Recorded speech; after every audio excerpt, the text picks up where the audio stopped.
जरूर विचार करना चाहिए आज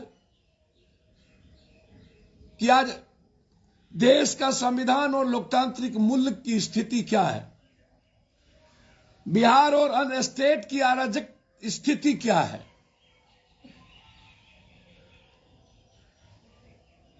वीरतंत्र लोकतंत्र क्यों बनता चला जा रहा है? कोई भी वीरतंत्र किसी भी संविधान को चुनौती नहीं दे सकता। यह देश नफरत के आधार पर नहीं बनी थी। नफरत का रास्ता बहुत अच्छा लगता है, सरल लगता है, पहुंचने में भी हमें दिक्कत नहीं होती है, लेकिन प्रेम का रास्ता ही संपूर्ण मानव के कल्याण का रास्ता है, जो काफी कठिन है, ध्रुव है। और हम प्रेम के रास्ते पर चलने में आम लोगों को दिक्कत होती है। हमारा देश या तो प्रेम से चलेगा या तो संविधान से चलेगा। हमारा देश न तो किसी नेताओं के गुलाम है, न तो रखेल है। हमारा देश का सिस्टम न तो किसी नेताओं के जेबी से निकली हुई, न किसी पूंजीवाद के कोख से जन्मा हुआ, न किसी माफिया अपराधी ताकतवर लोगों के रखेल है। हमारी कंट्री की डेमोक्रेसी सिर्फ संविधान का एक मजबूत आधार है, प्रेम की एक संरचना है, जहां हमें गीता, कुरान, रामायण, बाइबल ग्रंथ एक साथ खून के साथ जीने की ताकत देती है। फिर कल 6 दिसंबर है। मैं इस देश के प्राइम मिनिस्टर को याद दिलाऊंगा कि हम मूलवासी आदिवासी थे। इस देश में सबसे बड़ी भूमिका भगवान बिरसा मुंडा, जिन्होंने न जाने इस देश के निर्माण में जमीन से लेकर के जंगल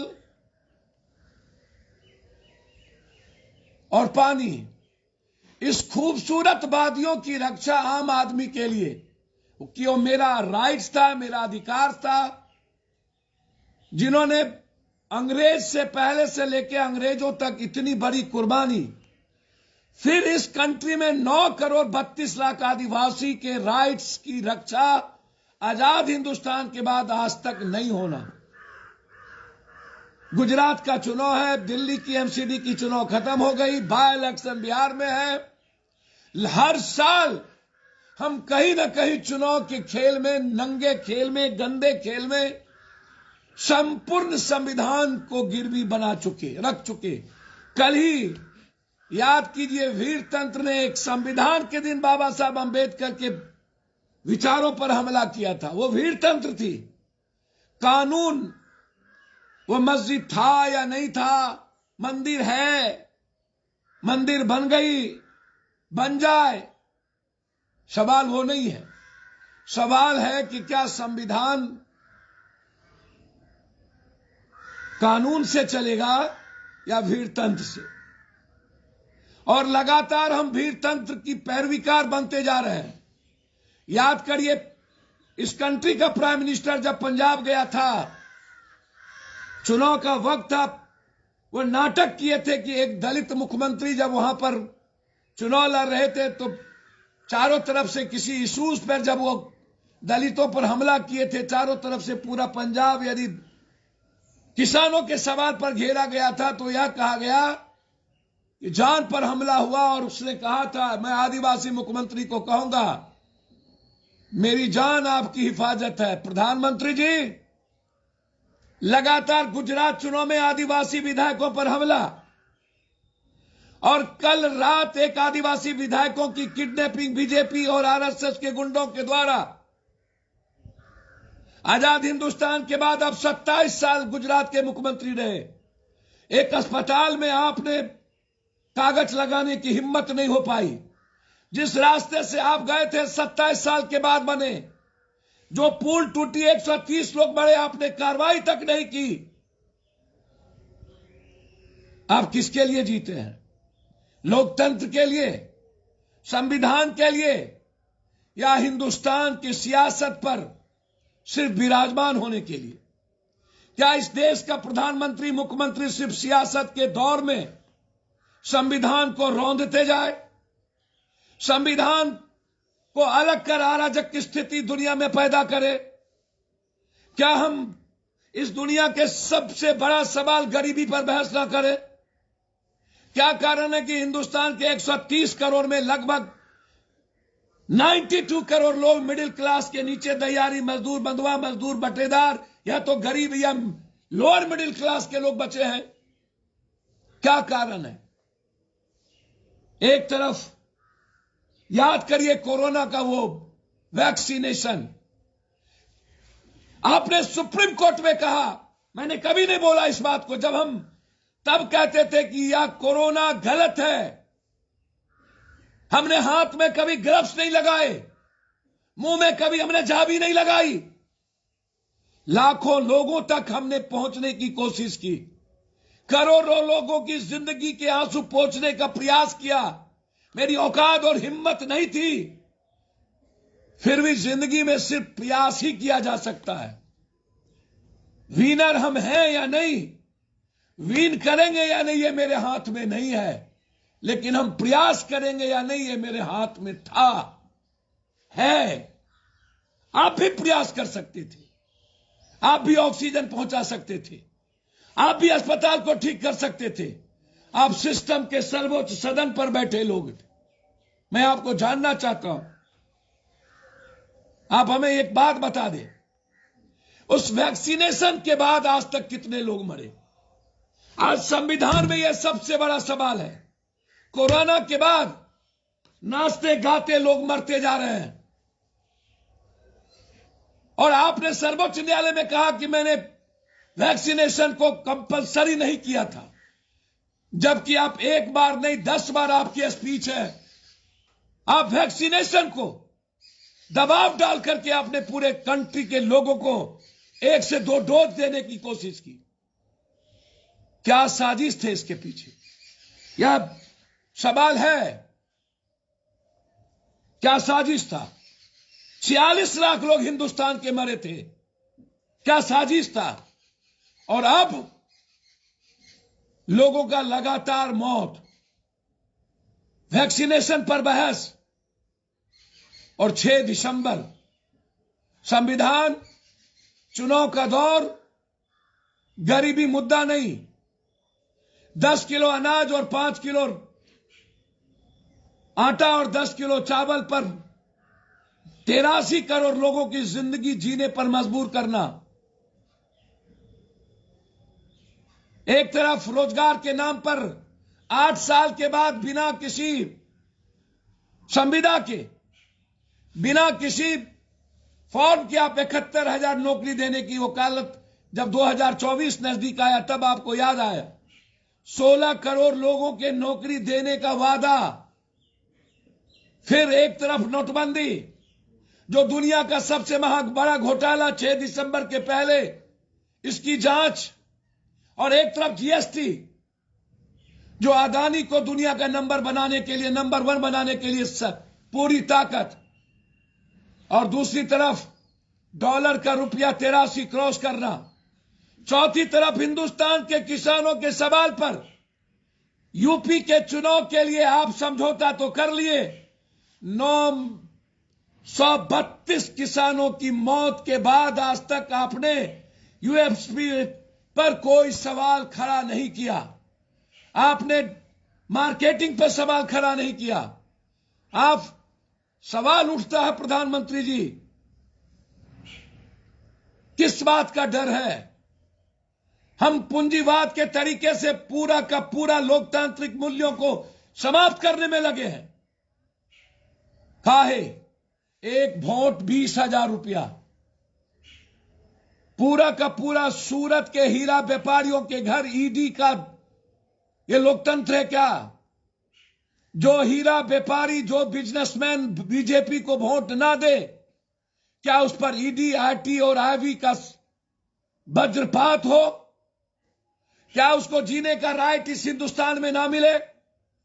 जिन जिन लोगों ने नोटबंदी के समय में अरबपति खरबपति बने, नोटबंदी के वक्त सबसे ज्यादा हमला महिलाओं पर की गई। नोटबंदी के वक्त सबसे ज्यादा हमला किसानों पर की गई। नोटबंदी के वक्त सबसे ज्यादा हमला मिडिल क्लास व्यापारियों पर की गई। यदि किसी पर सबसे ज्यादा चोट पड़ी, या तो महिलाएं हैं, या तो किसान है, या तो मिडिल क्लास का व्यापारी है, जिसकी जिंदगी नासूर बना दिया आपने। उस नोटबंदी की वर्षी 3 साल पहले सबसे बड़ा आपका सपना था नोटबंदी। फिर जब इस साल वर्षी की बारी आई तो आप नोटबंदी पर चर्चा क्यों नहीं किए? आप जीएसटी की चर्चा भूल क्यों गए? आप डॉलर की चर्चा भूल क्यों गए? आप किसान की चर्चा भूल क्यों गए? आप भ्रष्टाचार की चर्चा भूल क्यों गए? आज हमें संकल्प लेने की जरूरत है। मैं आग्रह करूंगा, समझ लेने की जरूरत है सबको। ये लगातार हमले पर हमले, आखिर बाबा साहब आंबेडकर ने कहा था कि संविधान तो मैं अच्छा बना दूंगा। कोई भी ग्रंथ, गीता, कुरान, बाइबिल गलत नहीं है, लेकिन ग्रंथ, गीता, कुरान, बाइबिल को मानने वाले लोग गलत है। हम ना तो कभी जान पाए गीता को, ना तो हिंदुत्व को, ना तो कुरान शरीफ को, ना तो इस्लाम को, ना तो सिखिज्म को, ना तो जीसस क्राइस्ट को, और ना ही हम इस हिंदुस्तान में संविधान को पढ़ पाए, ना ही हम हदीस को जान पाए। सिर्फ मुसलमान हो गए, जादव हो गए, राजपूत हो गए, भूमिहार हो गए, पासवान हो गए, डोम हो गए, राम हो गए, मुशार हो गए। एक तरफ रामायण की रचना लिखने वाला वाल्मीकि के डोम के घर में बैठा दिया। दलित होने का राम भी कहता है वाल्मीकि को नहीं जानता हूं। एक तरफ संत रविदास का मन करे चंगा तक कटौती में गंगा, पासवान कहता है मैं नहीं जानता हूं। दूसरी तरफ चुहरमल की क्रांति की वो सशक्त आवाज, मुसहर कहता है मैं नहीं जानता हूं। दूसरी तरफ भुइया का वो मुसहरों की रचना रचने वाला एक बड़ी आवाज, डोम कहता है मैं नहीं जानता हूं। दुनिया की सबसे नायाब क्रांति की विचारधारा को नींव लिखने वाला भगवान बिरसा मुंडा, हम कहते हैं मैं नहीं जानता हूं। वसुधैव कुटुंबकम अपो दीपो भवः का वह नया निर्माण बुद्ध का विचारधारा पूरी दुनिया ने अडॉप्ट किया। हम एक है, उसने बताया संगच्छध्वम संबद्धध्वम संभो मनांसी जानता। इस तर्ज पर बुद्ध ने पूरे विश्व को एक करने की कोशिश की। भारत के लोग कहते हैं मैं नहीं जानता हूं। कोई कहता है बुद्ध क्षत्रिय है लेकिन तस्वीर नहीं, कोई कहता है बुद्ध चंद्रवंशी, तस्वीर नहीं। सिर्फ बुद्ध की तस्वीर दलितों के घर में खड़ी हो जाती है।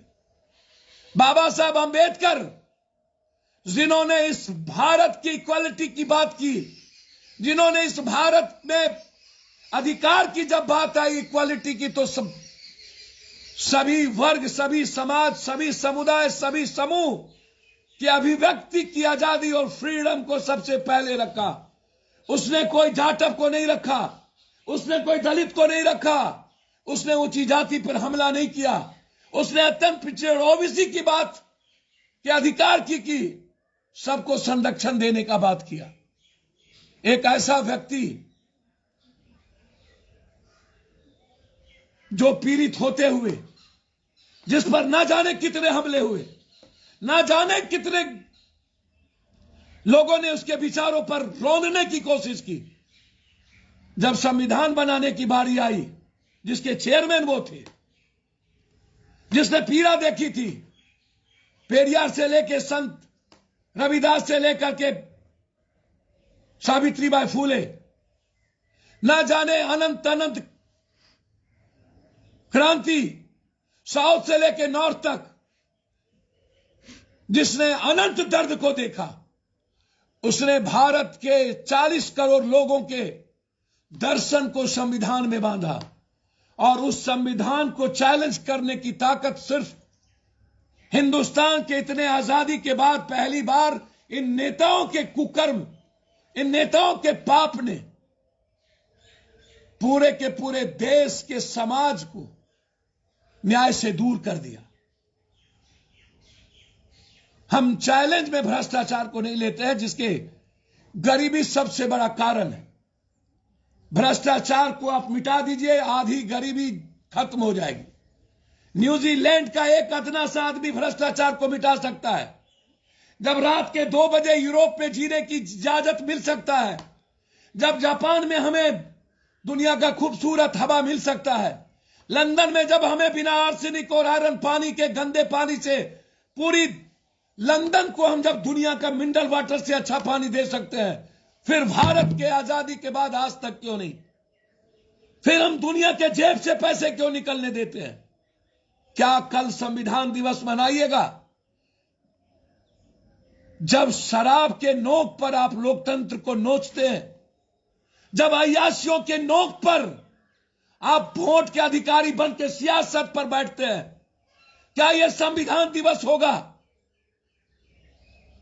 क्या चुनाव यही है? कब तक ऐसे चुनाव के गुलाम होंगे हम कि बिना विवेक और बिना समझ के, बिना इक्वलिटी के, बिना आर्थिक आजादी के, बगैर शैक्षणिक आजादी के, बगैर राइट ऑफ इंफॉर्मेशन से लेकर के, बिना अधिकार के, जो मेरा मूल ताकत है सिर्फ वोट देना है, जाति धर्म मजहब के आधार पर। एक तरफ 56 वाले को टिकट, दूसरे तरफ 47 वाले को टिकट, एक तरफ बालू माफिया, दूसरे तरफ जमीन माफिया को टिकट, एक तरफ शराब माफिया, दूसरे तरफ ड्रग्स माफिया को टिकट। पंचायती राज से लेकर के प्राइम मिनिस्टर तक ताकत, बाहुबल, अपराध और माफिया, अदानी, अंबानी, टाटा, बिरला के नाजायज औलाद बन चुकी है ये कुर्सी। हम नाजायज औलाद हैं। हम डेमोक्रेसी के लिए नहीं जाने जाते। हम अदानी, अंबानी, टाटा, बिरला के नाजायज औलाद हो चुके हैं। संविधान कोलैप्स कर चुकी है। इसीलिए मैं जानना चाहूंगा, उसके बाद मैं अराजक स्थिति बिहार पर आना चाहूंगा।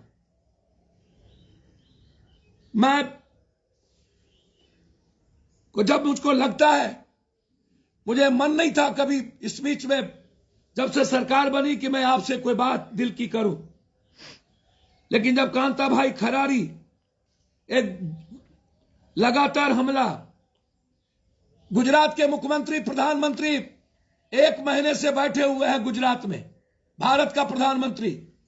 मैं आपसे एक बात पूछना चाहता हूं। ठीक प्राइम मिनिस्टर के 4 किलोमीटर दूर एम्स है, और एम्स की सारी सिस्टम हॉकर्स ने हैक कर लिया। 25 दिनों के बाद आज तक हैक कर ली। जिस एम्स के उस सिस्टम में प्राइम मिनिस्टर से लेकर सबके कागजात हैं। याद करिए, फिर 20 दिन के बाद हैकर्स के बाद सफदरजंग हैक हो गया।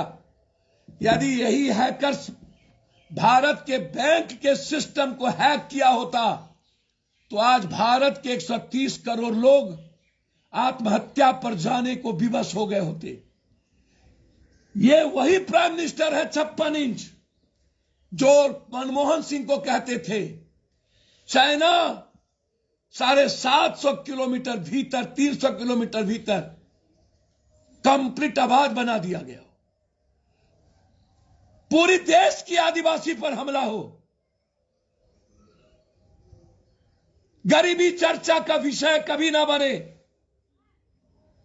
ये वही प्राइम मिनिस्टर हैं जो 40 दिनों के 23 दिनों के बाद भी एम्स के सिस्टम को हैकर ने हैक कर लिया। उसके बाद भी गुजरात के चुनाव में मस्त होना। 130 करोड़ लोग पूल में टूट के मर जाते हैं 4 दिन के बाद।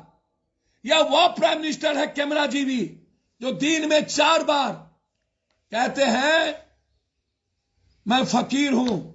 दुनिया का सबसे महंगी प्लेन पर जाने वाला व्यक्ति, दुनिया का सबसे ज्यादा महंगा चश्मा पहनने वाला व्यक्ति, दुनिया का सबसे महंगा कपड़ा पहनने वाला व्यक्ति फकीर कहता है। आजाद हिंदुस्तान के बाद 8 साल के बाद गुजरात में जाके कहता है मुझको विपक्ष गाली देता है। गाली दो। प्रधानमंत्री जी, हम 81 से गाली सुन रहे हैं। मेरी उम्र 56 साल क्रॉस कर रही है। मैंने कभी किसी से उम्मीद नहीं की गाली लोग देंगे। मेरी जिम्मेदारी गाली के लिए नहीं थी, मेरी जिम्मेदारी पब्लिक की थी। आप गाली के लिए पैदा नहीं हुए। विपक्ष बोलेंगे आपको, आप ये बताइए, पब्लिक ने आपको पीएम बनाया, आप पीएम के 8 साल के सवाल पर आपका क्या कहना है? आप हमेशा पब्लिक के बीच हमको गाली दे दिया, डीएनए गंदा हो गया, बिहारी को गाली दे दिया।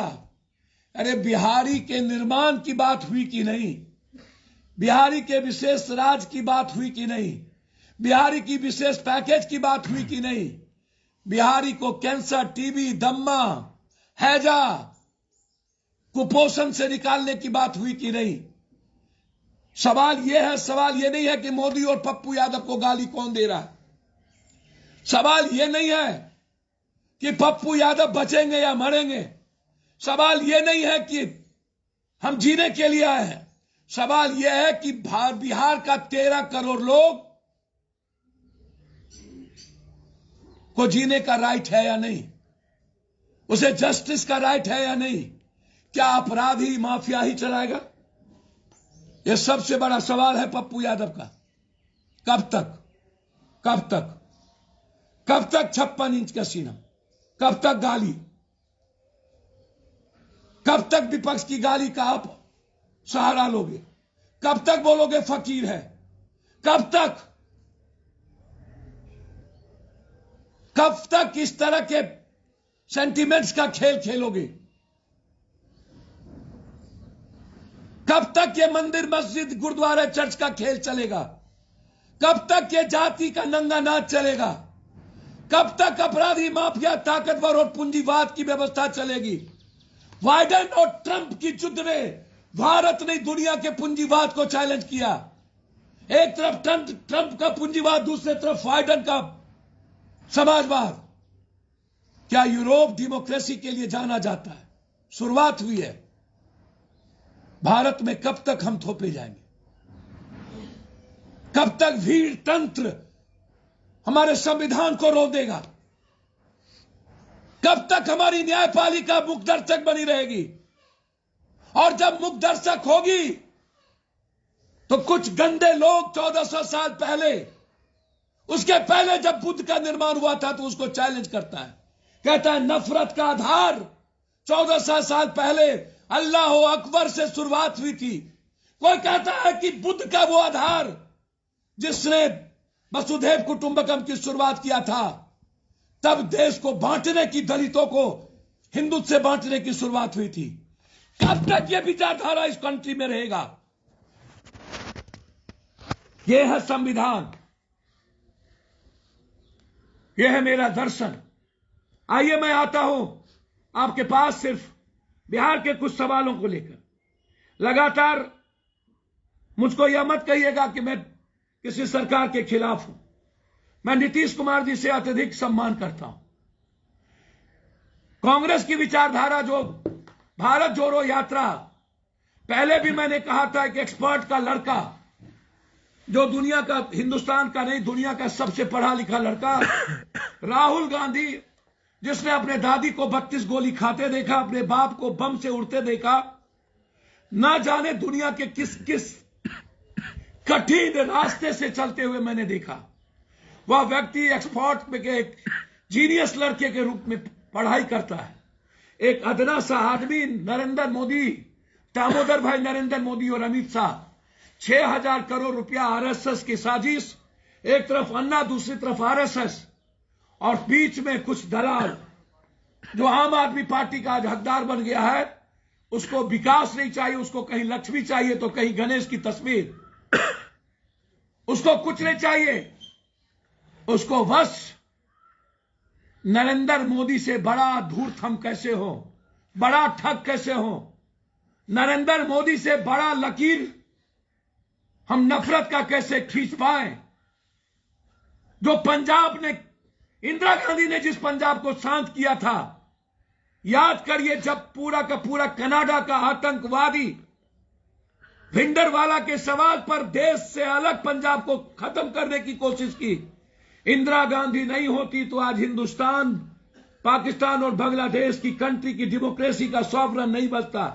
इंदिरा गांधी नहीं होती तो श्रीलंका की फ्रीडम नहीं होती। इंदिरा गांधी नहीं बसती रहती तो आज हिंदुस्तान कई राजे रजवाड़ों में बटे होते। सरदार पटेल, नेहरू, लाल बहादुर शास्त्री और हमारी सबसे बड़ी ताकत अंबेडकर, और फिर उस कल्चर को लेकर चलने वाला एक अटल बिहारी वाजपेयी भी। इन सब की इकोनॉमिकल फ्रीडम के बाद आर्थिक आजादी सुभाष चंद्र बोस, और अब हम यहां क्या था। बिहार के लोग जो हमको सुन रहे हैं, इसको बात समझिएगा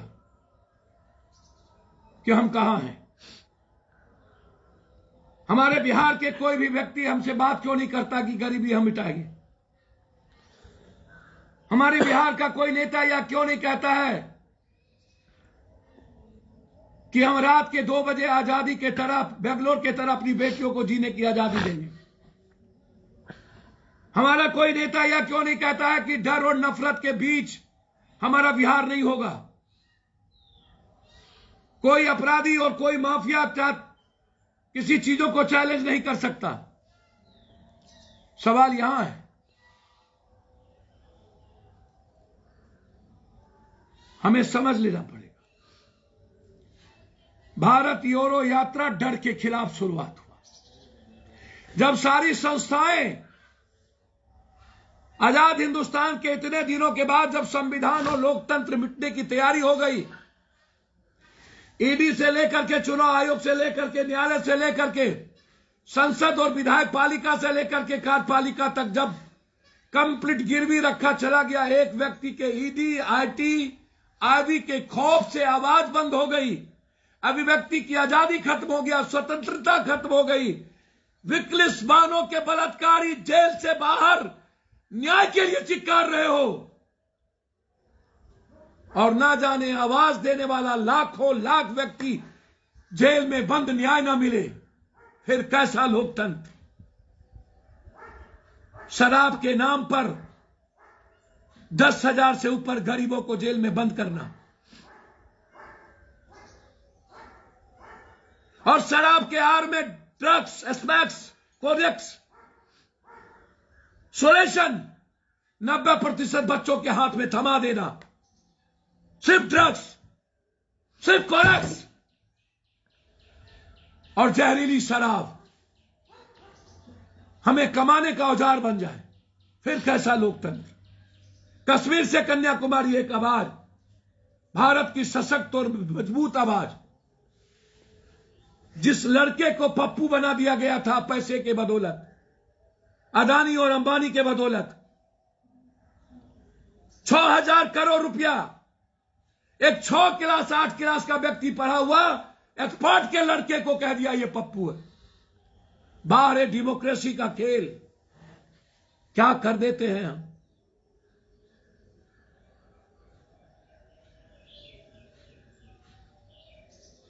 हमें समझना होगा ये लाखों की भीड़ क्या चाहती है।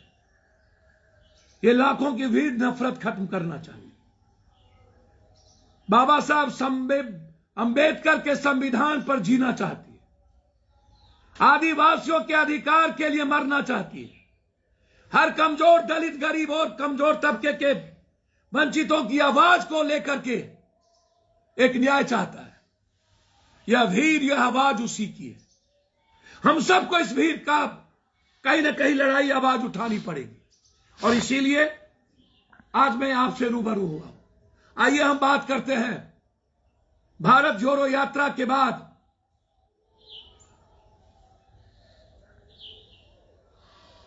जो रियल में राहुल गांधी ने एक्सपर्ट और उस परिवार की कुर्बानी के बाद जो उसके भीतर का जज्बात और सेंटिमेंट था कि हम कुर्सी के लिए नहीं, हम देश के लिए, मानवता के लिए जिएंगे। अब आइए बिहार में सरकार बदली, प्रशासन की मानसिकता क्यों नहीं बदली।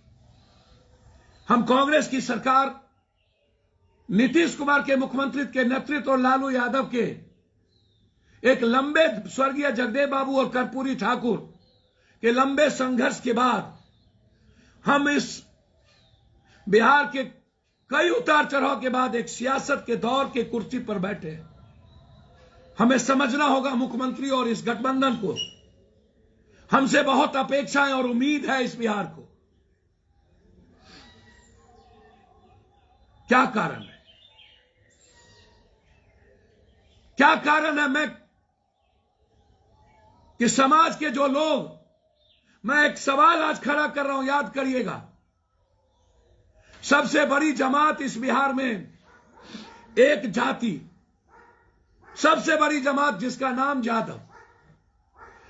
जब जगदेव बाबू कर्पूरी ठाकुर के पहले आजाद हिंदुस्तान के बाद जब जब विपक्ष पर हमला हुआ, कांग्रेस की सियासत के बाद जब एक सशक्त विपक्ष की आवाज आई, तो यादवों ने आम लोगों के अधिकार और उसके जीने के लिए संरक्षक बने, उसके आवाज बने, उसके लिए लाठी खाई, उसके लिए लाठी उठाई, उसके लिए मरने की तैयारी की। छोड़ दीजिए, मैं कृष्ण के वंशज या इसकी बात नहीं करूंगा। कृष्ण क्षत्रिय थे, गोपाला के यहां कृष्ण का परवरिश हुई। कृष्ण की बहन की शादी अर्जुन से, अर्जुन की बहन की शादी कृष्ण से हुई। हमारा फ्लड कोई अलग नहीं है। मैं आज की बात करना चाहूंगा। जब आजादी के बाद इस भारत में सबसे बड़ा तादाद 19% मुसलमानों के बाद सबसे बड़ी ताकत 17% यादव, जिसके से उम्मीद करता था पूरा का पूरा निषाद, मंडल, दानू, केवट, सात, चमार, पासवान, राम, तुहार, तेली, कुर्मी, कोरी, कुम्हार, कमार। आजाद हिंदुस्तान के बाद क्या कारण है? जब मुट्ठी भर ताकत हमलावर होते थे, जब मुट्ठी भर ताकत अधिकारों को छीनने की बात करता था, जीने का राइट, पीने का पानी, घर में ढुकने का, मंदिर में जाने की आजादी, घोड़ा पर चढ़ने का की आजादी छीन ली थी, हम मोच नहीं रख सकते थे। तब आप आवाज थे। और जब दुनिया सबसे बड़ी आर्थिक आजादी की ओर जा रहा है, तब आपसे लोग दूर क्यों हो रहे हैं? यह समझना होगा। जब आप मोकामा का चुनाव लड़ रहे थे, क्या कारण है कि 27,000 वोट बीजेपी को ज्यादा मिली, जबकि भूमिहार समाज का वोट अनंत सिंह को मिला? नीतीश कुमार जी का सबसे बड़ा वोट अत्यंत पिछड़ा या वोट आरजेडी को क्यों नहीं मिला? नीतीश कुमार जी का सबसे बड़ा मजबूत, इतने बड़े गठबंधन के बाद गोपालगंज में अत्यंत पिछड़ा का वोट आरजेडी को क्यों नहीं मिला? क्या जहां आरजेडी होगी वहां अत्यंत पिछड़ा के मन में यह बैठा दिया गया है कि कभी भूमिहार और राजपूत या कभी ब्राह्मणवादी व्यवस्था के खिलाफ जब जो मानसिकता आपकी हुई थी, क्या आज एक ताकतवर विचार रखने वाला, दुनिया के लिए मरने वाला एक ताकत के खिलाफ लोगों के मन में कुछ न कुछ डर है? मैं हाथ जोड़ के आग्रह करता हूं इस बिहार के जादवों से, आप जाइए और जाके पासवान के पैर पकड़िए, जाइए जाके निषाद, मल्ला, केवट, खानू, नानू, इनका जाकर के इनकी रक्षा की बात करिए। जाइए आप जीने की तैयारी करिए, जाइए आप अपनी ताकत का एहसास संविधान और लोकतंत्र बचाने में करिए, दूसरों के डराने में नहीं।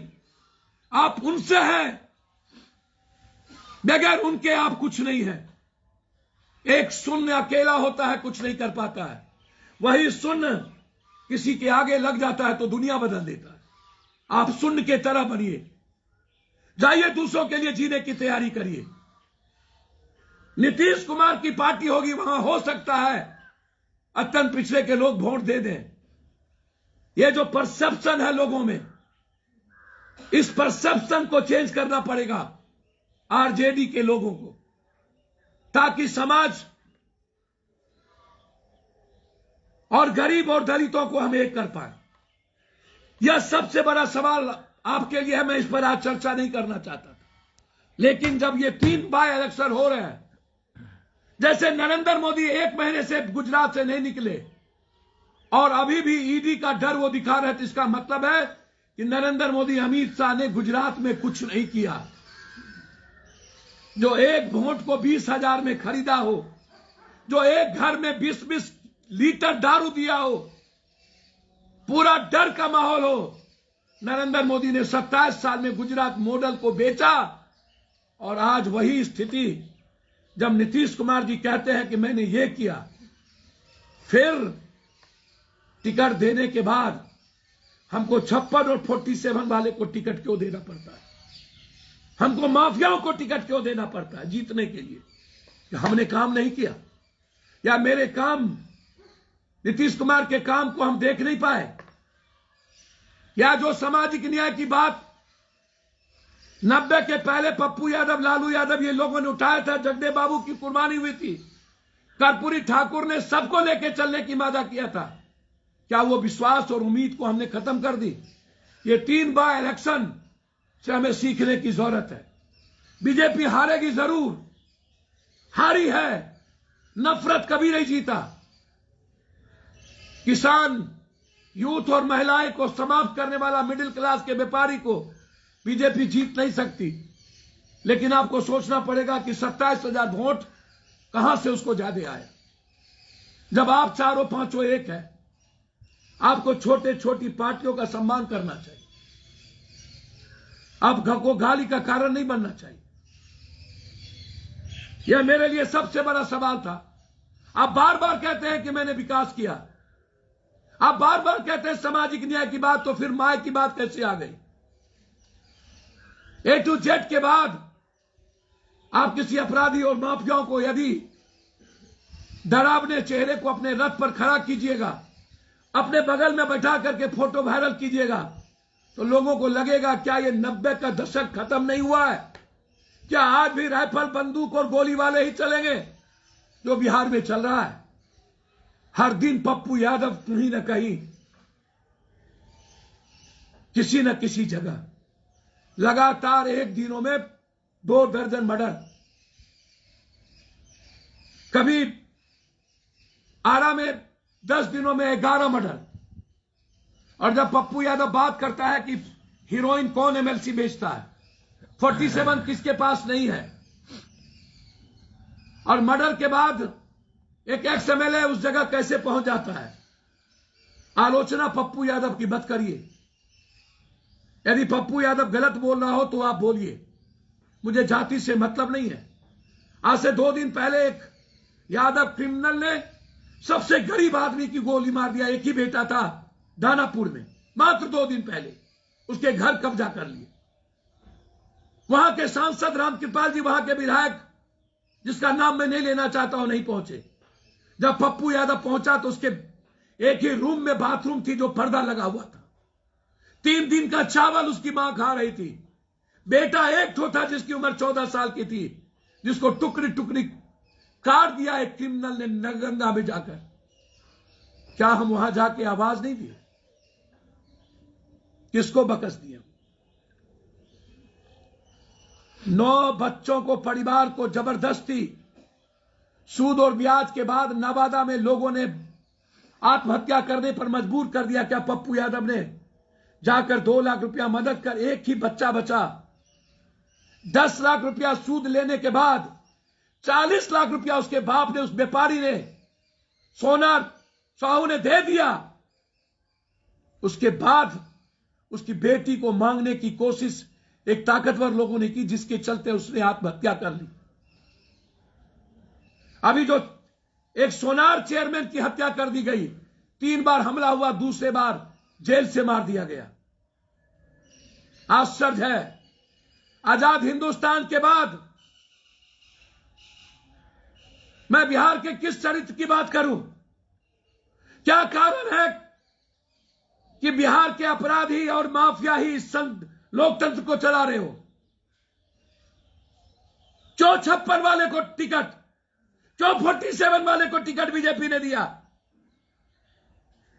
क्या आरएसएस, बीजेपी की विचारधारा हिंदू मुसलमान को बांटकर वोट लेने की ताकत नहीं रही? क्या सिर्फ 56 वाले को टिकट देके ही ताकत रही? यह सवाल पप्पू यादव का है। मुझे आजादी के बाद एक सबसे बड़ा दुखद घटना कल देखने को मिला। आप इसको गौर से सुनिएगा। आज 3 दिनों से मनिहारी के दियारा क्षेत्र में आतंक का माहौल लगातार टाल और दियारा गोली के गूंज से थर्राता रहता है। कभी बक्सर से लेकर डेरी अंसौन बालू के गोली माफियाओं के द्वारा 19 मर्डर, दानापुर के टाल में, छपरा के दियारा में, मोकामा के टाल में, और मुंगेर से लेकर मनिहारी, गंगा से लेकर कोसी, कमला से लेकर गंडक, सोन से लेकर बूढ़ी गंडक कि नदियों के किनारे मौत का खुला तांडव, कभी मछली तो कभी बालू, लगातार गोली की आवाज और सबके साथ नेताओं की साझेदारी, भागीदारी, नेताओं के पैसे, नेताओं का फोकलैंड, नेताओं का हैवा और सिंडिकेट चलाता हो थाना प्रभारी,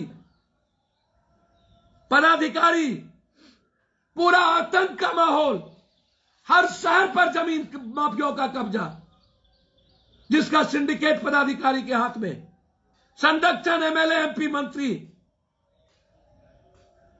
और अपराधी का नंगा नाच। 3 महीना के अंदर कोर्ट से बेल, चार्जशीट में सबको निकाल देना। मैं सरकार से पूछना चाहूंगा, नीतीश जी, कल मैंने आपसे बातचीत की थी।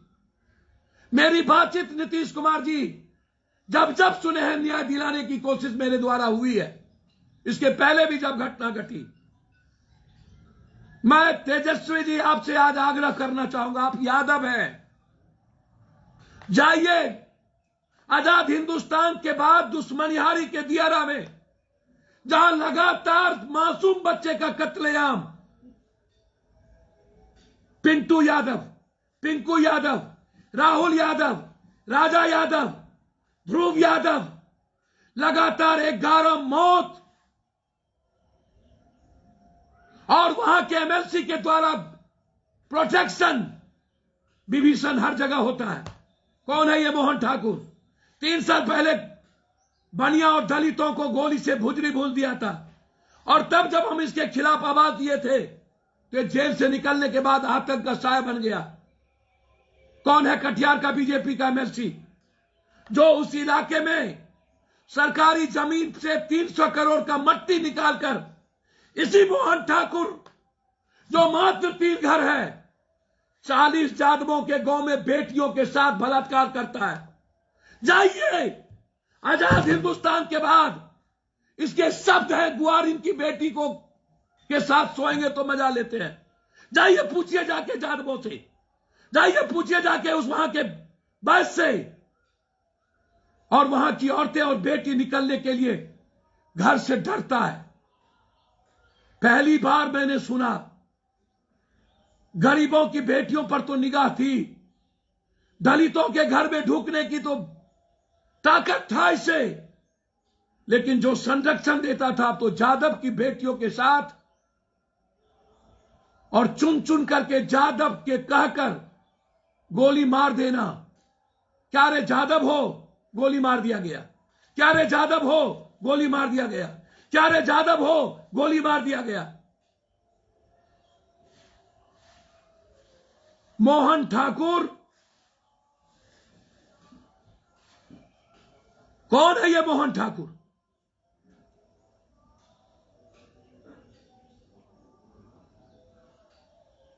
क्या है? ये मोहन ठाकुर किसका संरक्षण प्राप्त है? मोहन ठाकुर को पहले मनिहारी के धीरे में आतंक था, वहां से ये पहुंच गया बरारी के धीरा में, सेमापुर के थाने में, सेमापुर के थाने को संरक्षित, और कह दिया गया गैंगवार हुआ। हम कल वहां थे, जिन बच्चों को मारा गया, यही मोहन ठाकुर आज से 1 साल पहले अपने चुनाव पे अपनी मां को लड़ाने के लिए वहां के बलराज यादव, परमानंद यादव के परिवार को घेर कर, और उसके बाद एक एक 22 दलितों को घर से निकलने नहीं दिया, और फिर उसकी अपनी मां को मुखिया बनाया। 300 करोड़ का मिट्टी, मैं जांच चाहता हूं, वहां मिट्टी सरकारी जमीन से कैसे पूरा हवा लगा करके एक MLC कैसे कटवाया। मैं दियरा की आजादी चाहता हूं, चाहे वो बक्सर से डेहरी हो, चाहे छपरा से दानापुर हो, चाहे मोकामा से लेकर के भागलपुर से लेकर मनिहारी हो। मैं आजादी चाहता हूं। आजाद हिंदुस्तान के बाद वहां का कानून अपराधी और माफियाओं के हाथ में है। 10,000 भैंस आते हैं ऐसे समय में, जादवों के नहीं, सारे जाति के भैंस दियरा में चरने के लिए, या मोहन ठाकुर हर भैंस वाले से 1,000 रुपया मांगता है। दूसरा ग्रुप कहता है मुझको दो, या बेचारा क्या करे सब जाति। जब पैसा नहीं दिए जाते हैं तो घेर के गोली मार दिया जाता है। दूध बेचने वाले से पैसे मांगते हैं, और जब पैसा नहीं दिया जाता है तो दूध जाने कटिहार और मनिहारी नहीं दिया जाता है। और रात में अपराधियों के द्वारा किसी न किसी गरीब जादव के घर में ढुक जाया जाता है। अभी तक 7 लाश नहीं मिली है। मुख्यमंत्री जी, मैंने कल पैर पकड़ा था, या तो भगा दीजिए उस इलाके के जादवों को, दलितों को घर से बाहर, कह दीजिए चले जाए बिहार से, सिर्फ मोहन ठाकुर रहे। 3 दिन हो गए गोली चलते हुए, अभी तक आपका प्रशासन लाश नहीं खोज पाया। क्या यही डेमोक्रेसी है? क्या यही लोकतंत्र है? क्या यही कानून है? हमें आवाज देना चाहिए, फ्रीडम टू दियरा। हमें आवाज देना चाहिए कटिहार की इस घटना की आजादी के खिलाफ, इसके खिलाफ। मैं ये आग्रह करूंगा, बचा लीजिए इस बिहार को इन अपराधियों से, बचा लीजिए इस दियरा और टाल को इन बंदूक के गोली से, और चुल्लू भर पानी में डूब के मर जाना चाहिए। कटिहार के जादवों को जिंदा रहने का राइट नहीं है। यदि एक आदमी आपकी बेटी के साथ सो करके जीता है तो उसको जीने का राइट नहीं हो। कानून अपने हाथ में ना ले जरूर, लेकिन जिस दिन जनता खड़ा हो जाती है उसको भागने का रास्ता नहीं मिलता है। या तो मरेंगे या तो मारेंगे। जब बाघ पागल हो जाता है हम गोली मार सकते हैं, जब हाथी पागल हो जाए तो हम गोली मार सकते हैं। आदमी पागल हो जाए तो फिर गोली क्यों नहीं? क्यों हमारी बंदूक नहीं, सरकार की राइफल नहीं निकलती? सरकार की राइफल क्या सिर्फ अपराधियों के लिए है? क्या बिहार में सिर्फ पदाधिकारी की अराजकता बची हुई है? इंटायर बिहार का पदाधिकारी अराजक की स्थिति में है। कोई सीओ बीडीओ थानेदार नहीं सुनता, किसी को जस्टिस नहीं मिलती। जिसके पास राइफल है उसी की जमीन होगी, उसी का घर होगा। क्यों? छोड़ दीजिए सारे विकास, सबसे पहले आजादी से जीने की आवाज उठाइए। यह आज मैं आपसे संकल्प के साथ कहना चाहता हूं। मुझे सबसे बड़ा दुख पहुंचा कि आजाद हिंदुस्तान के बाद जो सोसाइटी 17% है जो दुनिया को संरक्षण देती थी, उससे गरीब क्यों दूर होते चले गए? उसे लाने की जरूरत है। दूसरा दुख कि जब यादव ही सुरक्षित नहीं तो आप गरीब को सुरक्षित कैसे करोगे? और सरकार महागठबंधन की, कभी चंद्रमा यादव की मौत तो कभी विजेंद्र यादव का मर्डर, जो लालू यादव के राइट हैंड थे, जो कांग्रेस का सबसे बड़ा लीडर था भभुआ का, सासाराम का विजेंद्र यादव प्रमुख, क्या बिगाड़ लिए आप? पप्पू यादव के जाने के बाद फिर एक को मारा उसने। क्या करते हम? क्या करते? क्या उठा ले राइफल? क्या मेरे पास ताकत नहीं है? हम दुनिया से लड़ सकते हैं, लेकिन आवाज के अलावा मेरे पास कुछ नहीं बचता। मुझे सबसे ज्यादा पीड़ा हुई जब कल एक औरत ने अपनी बेटी के साथ मुझसे कहा हर 15 दिनों के बाद मोहन ठाकुर आता है और मेरे घर में डूब जाता है और उसकी बेटी चुपचाप रोती रही। क्या बीता होगा मुझ पर? वहां मेरी बेटी होती तो मैं क्या करता?